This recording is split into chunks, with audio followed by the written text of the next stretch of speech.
একটা কলার কাঁদি, কলা দেখে বাঁদর মামা লাফালো খুবই।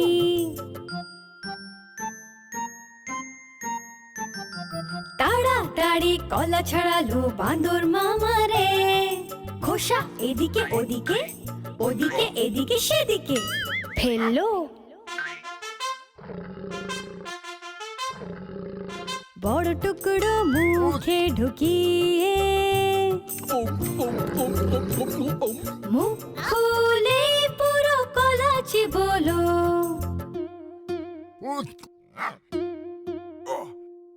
এক টুকরো গলায় আটকে হলো মুখটা লাল নীল।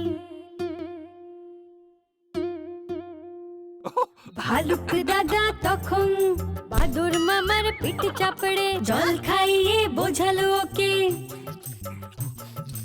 মুখে খাবার কখনো বেশি নিও না, ছোট টুকরো নেবে, মুখ বন্ধ করে চিবোবে।